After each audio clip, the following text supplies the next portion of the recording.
Hey, hello family, welcome back to my channel. This is Life of Interruptions with me, Prol Osa, and a special Sambu. This is the hubby, the hubbylicious, the father of 10. We call him Papa John. Father John has many sons as Father John. Literally, this is my husband, my friend, father of 10, my everything, and my partner, not in crime though. And today we're joining forces on my show to talk about our latest project, which is a song called Gbogbotigbo, The Return. Gbogbotigbo, The Return.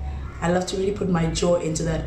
Gbogbotigbo, The Return. So as usual, I'm sending you peace, love, and happiness to whatever part of the earth, whatever time zone, whatever language, even Yoruba that you are at, whatever frame of mind that you're in today. And thank you for joining us. Please hit the like, subscribe button and the notification bell so that you're aware when we load something new. So today we're talking about our various musical endeavors together, and specifically our latest song, Gbogbotigbo. Yeah. Gbogbotigbo. Gbogbotigbo. The Return. Gbogbotigbo means? It means trouble has broken out.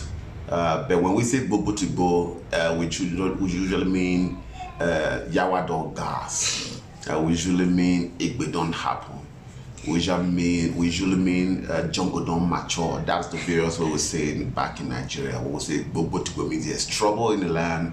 It means there's fire on the mountains. Something is happening. So what trouble is this? What trouble inspired you so? Yeah, it was 400 years ago when slavery was on the continent of Africa. And when there will be raiding to slaves to sell to the white slave masters and ship owners that came to raid Africa, we lost over 12.5 million. Total of 30 generations was lost to slavery through that. And so this year, it marks 400 years of that slavery that happened to Africa. And you say white slave owners, but you know, historically, there was even Arabs. Yeah. And it was Portuguese, and it was, you know, I think the continent has been severely plundered. Yeah. And when I think of the song, I think that it's a call to return in so many ways. Yes, we're calling the diaspora that found themselves on various continents to come back home and rebuild the motherland. But there's also a need for an intellectual return. There's been a brain drain. Our best and brightest are found in NASA and hospitals across the world, in various industries, manufacturing, inventions, blah, blah, blah, across the world. There needs to be a spiritual return. And Gbogbotigbo, because when a people come to that kind of awakening, Pharaoh is never happy. Pharaoh never wants to lose his slaves that have been building bricks for him. We have some of our best artifacts in European museums that needs to return. You know, some of the best Benin bronze work. I was born in Benin City, and we have some of the best bronze work in the world. And they don't make money for us. They're in museums in Europe. You know, if you just want to count royalty from that for over 100 years where they've been there, know how much I would be, you know, when it comes to asking for the return. So the return, the song "The Return" is a soundtrack for the movement of the restoration of Africa, and I'm privileged. This is something we've done in Rebirth of Africa. You know, we didn't really know that it was going to come here, but I guess when we have a calling, it's just going to progress. Yeah, that's right. So he mentions the Rebirth of Africa, and Rebirth of Africa houses an organization of which he's the executive director. And do you want to tell us a bit about the mandate? What we'll do with the Rebirth of Africa is to create a platform where prophecy speakers and policy makers can come together to use prophecy to influence policy for Africa so that our nations can become sheep nations and not wayward God nations who do not hear the voice of the master. No nation is going to achieve its full potential with disregard to the creator. And so Rebirth of Africa was established from that. So we're really on the ground, we're doing our work, and music does give a big awareness to what we do. So in this season, a lot of our music is coming out, and we have a privilege to create this song called Gbogbotigbo, The Return. Because even though it's sung in Gbogbotigbo, is a Yoruba word, Yoruba is spoken by over 40 million Africans from West Africa to Brazil, to Bolivia, Peru, and all of that places, across Europe.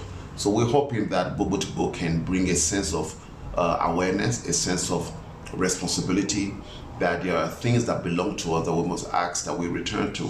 We must return to our royalty. We're not slaves. The people that were taken from Africa, in the 16th century, these were sons of princes and sons of kings and royalty that we lost.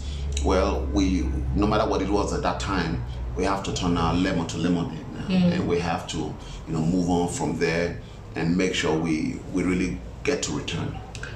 He says that we must ask to return, and it reminds me of a story with my mom. I was walking her. We were walking together. I was in varsity, but I'd had a holiday job, and we were both walking on Plain Street, Plain and Ilof in Johannesburg, going to get the buses back home. And I see this guy coming towards her, and he is looking at her jewelry. I can't figure out what's going on, but I instinctively know something is not right. And as he comes close, he reaches for her chain, pulls it, but in the frenzy, he dropped it, and she caught it. So I don't know she's caught it. I think he's got her chain. And I just see red. I see flames. I'm like, you touched my mother. Oh, you touched my... Whoa, I went crazy. I turned. I was wearing heels, right? I turned in those heels and I chased this guy down the street, and I begin to pummel him because people see that I'm coming. They see what's happened, so they put their feet out, so he trips. So because he trips now, I can get him, and I'm above him and I'm pummeling him. Now you would understand that my heritage is both Nigerian and South African. My mom is South African, my father's Nigerian, so my Zulu and all of my vernacular in South Africa is it's now recently coming in. Like, I don't really speak the language properly. So at that time I didn't know the difference between ngifuna and ngicela.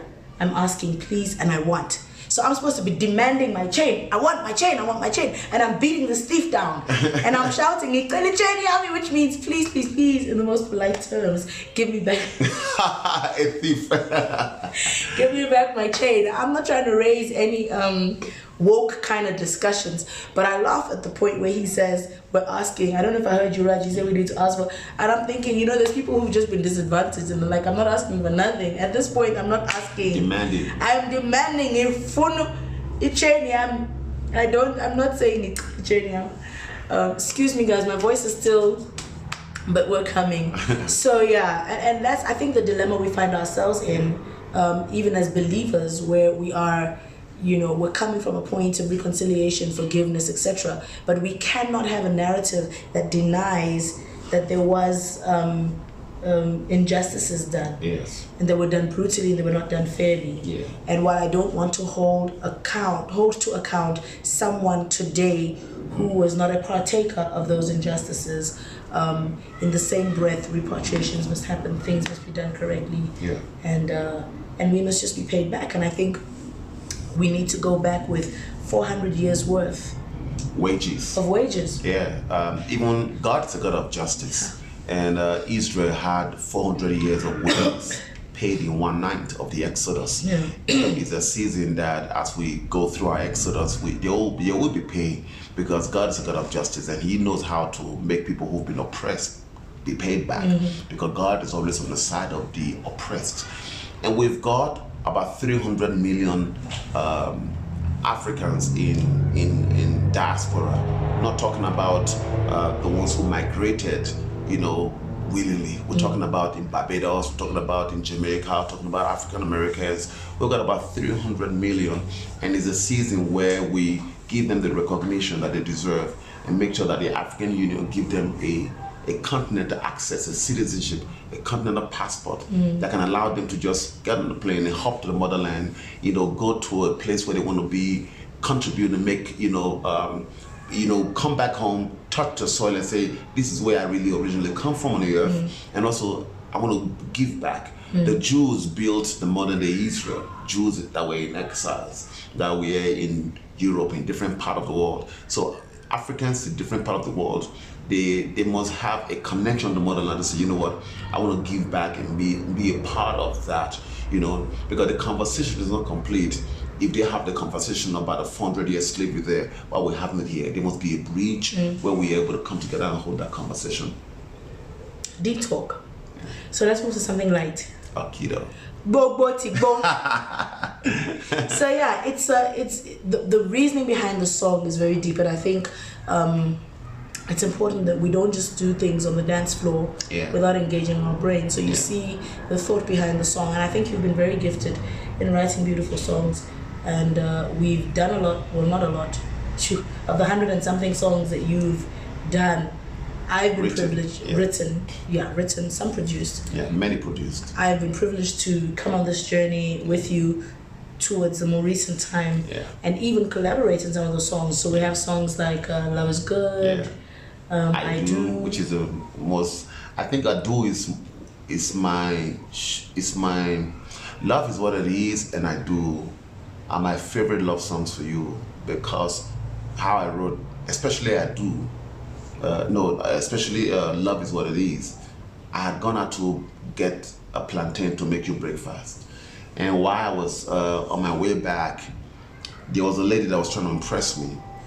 And I was like, this girl doesn't even know. I came out of the house to get some things to make breakfast for my wife. And she was trying to impress me, and I was just not having none of it. And while I was, resisting that, I was writing the song in my mind, and so that song does mean a lot to me, because it's actually how I live, when I say this is what I do, wake up in the morning, make breakfast while you're in bed, so I love that song. I Do, it's reaffirming the love that I have for you. It's a beautiful wedding song. Yeah, beautiful wedding song, because love has to be renewed, and how you renew love is by what you say, I do, you renew your vows. So, baby girl, I said, I do, forever want to share my life with you. So, I really do love that. Also, Love Is What It Is. I know Love Is Good. Happened to say I was going to get some things for lunch, and and I wrote a song, So, I do the shopping for the house, So, I just like to serve my wife in that way. I like to serve, So, you chill, I'll go do the shopping, So yeah, Love Is Good, Love Is What It Is. Yeah.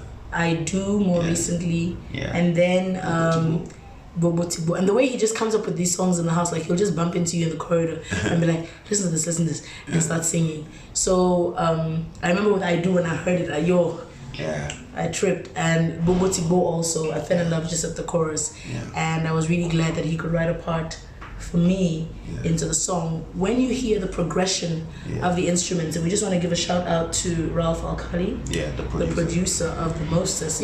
Ralph, gifted individual. He's won awards in indie music scene in Hollywood. And we're waiting for those awards to come home. Now, he's one of the future of African music. I was saying recently that the beautiful ones are not yet born in the African music scene. I can tell you that, because some of the people I know who are not yet out there here, I just hope that we don't lose some of the best. Music only has begun to pay in Africa in the last couple of years, where some of the best, brightest brains have almost given up on doing music and went to corporate. And I'm looking at someone like, we can't lose you, because how gifted in writing, because one of the things that we need to do now to lift African music forward, apart from the institutionalization of what can drive our music, especially in West Africa, is we need good songwriters that can write the kind of songs, not just beats, not just make beats that's beautiful, but songwriters. Fela was a songwriter, Those guys wrote songs. They didn't just make beats. He was able to write songs that you will listen to that song and that this was somebody who was a complete artist, and we really need that in this season. And I hope that the best of Africa is yet to come. And I think Ralph interpreted your heart so beautifully. You, in the production, they are, when I listen to the production, I just see a whole movie script. Right? With the humming at the beginning, which is like in the plantation where the slaves, all they did was just hum. It's like Kings and queens when some things that are so deep in your heart, all you have to do is just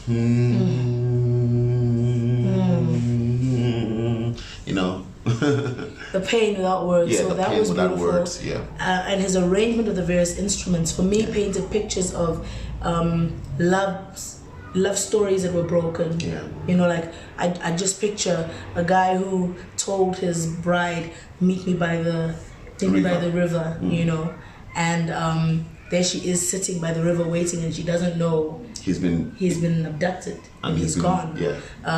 Walk through the door of no return. Yes. So we have various door of no return in Africa. In Ghana, there's a door of no return by the seaside where the slaves were camped and taken from there to Europe. There's a door of no return in Badagry in Lagos. There's a door of no return in Senegal. Door of no return in Angola, in Zambia. I think Zambia was the farthest in Southern Africa where they took slaves from. You know, so now we are renaming the doors of no return to the doors of our return. Yeah. You know, that's the new name. It's no more to be called the door of no return, but the door of our return. You know, that's the new movement now on the continent globally for Africans. Yeah. So we're calling you back home. Yeah. And you know, there's something about a song that calls you. Yeah. Something about the rhythm that you hear, and it just pulls at your heartstrings. Yeah. And we're hoping that the return, Gbogbotigbo. Gbogbotigbo. Gbogbotigbo. It's not, you know, someone say it's Bobo. I say it's not Bobo, it's Gbogbotigbo. It's not Gbogbotigbo. Gbogbotigbo. It's Bo. You gotta get it from here.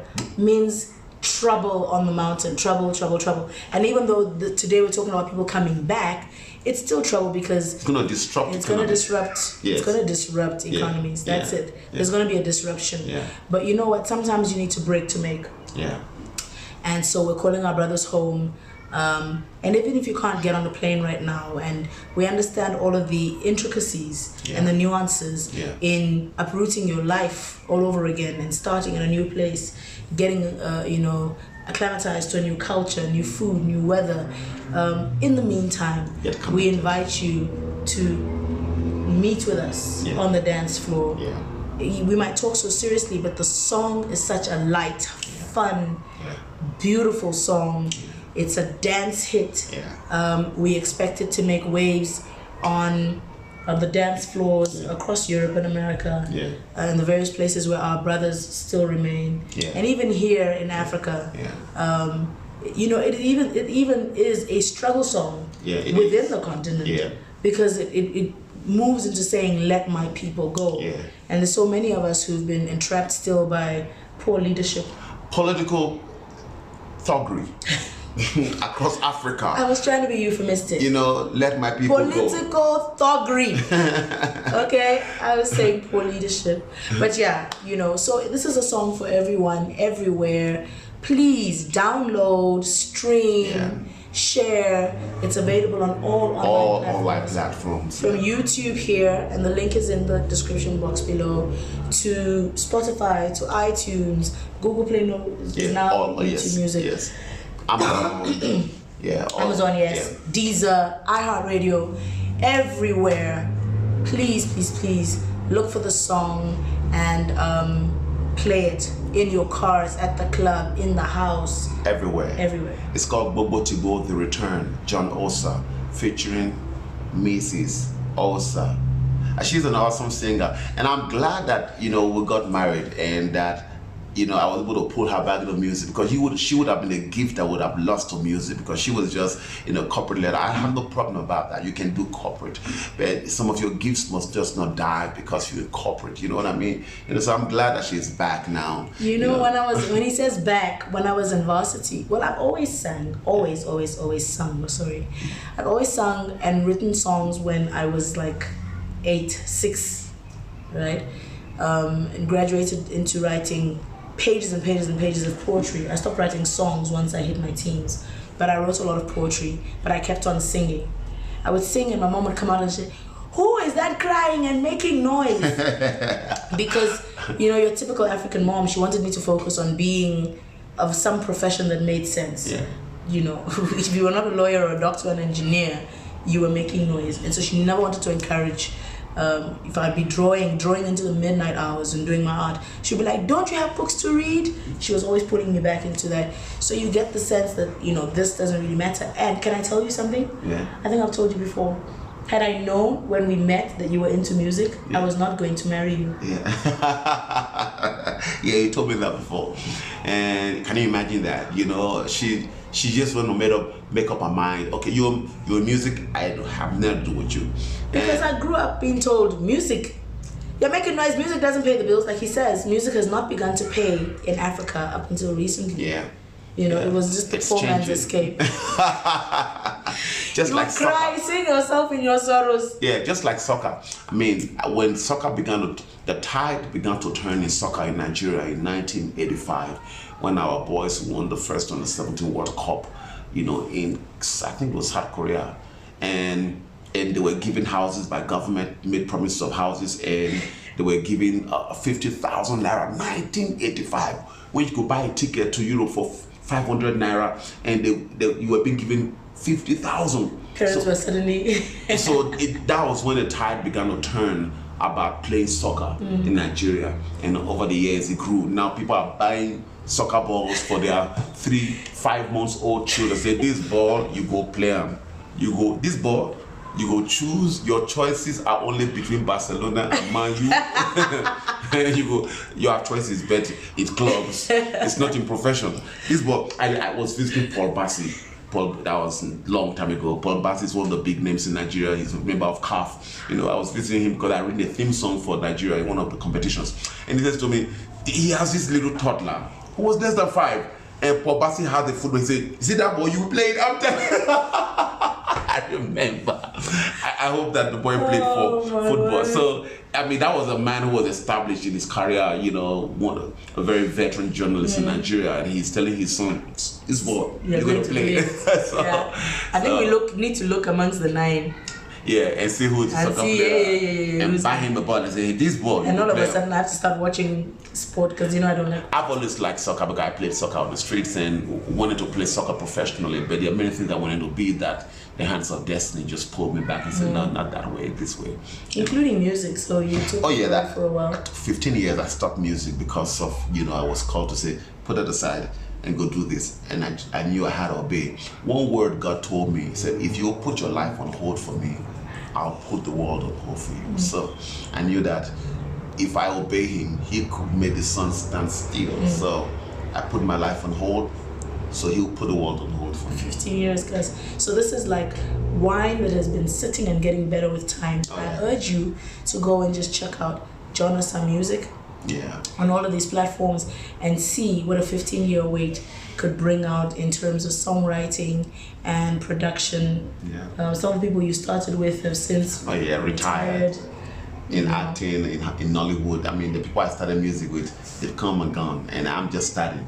You know, so and it's like Moses. You know, you come out in your 80s to start doing something that you wanted to do like 40 years ago. But you see, with God, He controls time. So don't look at your age. Don't look at what you think you've lost. If you've just obeyed God and just follow His ways, it's always better in God's time. Now, in all of that time, we've raised a family together, grounded a family together, laid a better foundation. And for me, I'm happy. You know, God's time is the best. So I'm not competing with anyone. I'm like, I've got a special assignment. I've been able to be convinced that music might not be that. I did music. I did particularly one song in my varsity years was when I came back and did something with Ishmael at the time. He was a part of a group called Scheme. So Scheme did Vavas J and all of that. And I was at varsity with the lead singer, Lerato of Oda Miesta, who did When I Went. Oh Lord, I'm taking people back. So yeah, before I became a church girl, before he met me, I did that one song called Joburg City. And on Joburg City, there was a rap. And I was rapping. Okay, do the rap now. I can't, my voice is gone. You may come, you may go, but you say, I told you so, want to get your groove on. I can't remember the rest of it. You hear that? Anyhow, and I would listen to, because I was an incognito, I would listen to radio DJs at night saying, who is that girl who did that rap? Because I was not in the industry. I came out, did the thing, went back, and I just hid. It wasn't time. It wasn't time. You were to show with me.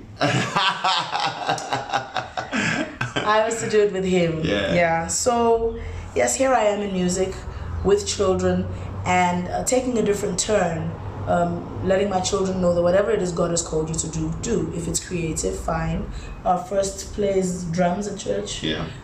We know that there's musicians in the mix, there are artists in the mix, as well as others in what you would refer to now or then as more formal professions. But everything has been formalized. So we go round and round and round and round. But the bottom line is Gbogbotigbo out now. Please go buy, download, stream, share, enjoy. God bless you.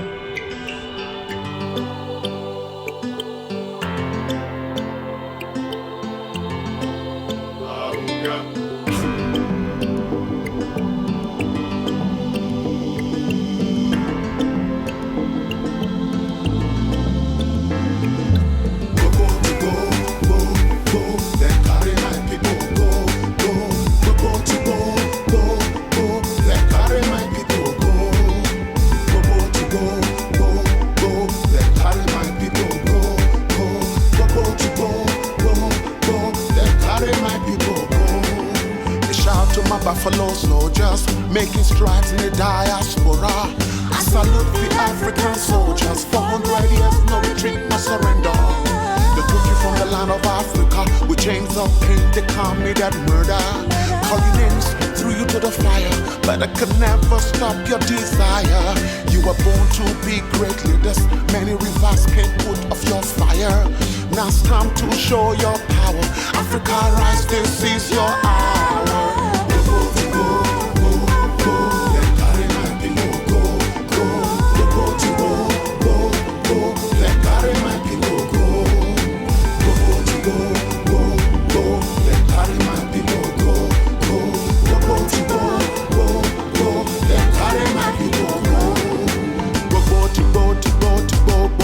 Carry my people, gidigbo, gidigbo. Gbogbotigbo, tigbo, then carry my people, gidigbo, gidigbo. We sing the song of love and freedom. The African in me is strong like lion. Tell the world we will lose this vision. Africa's rise is my great passion. From Jamaica to America, Africa thunder, we not go retire. Till the world know us better, we go sing the song of Africa's freedom. Go, go, then carry my people, go, go, then carry my people, go. Go,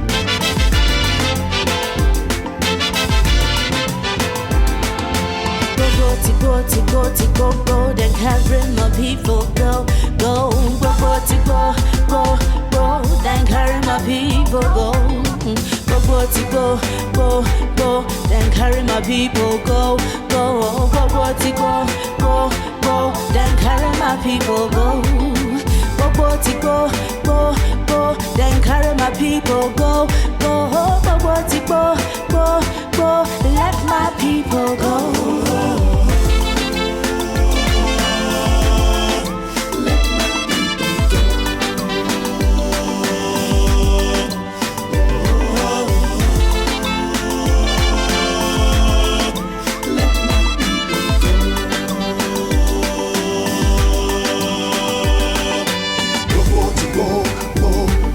Then carry my people, go.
got me.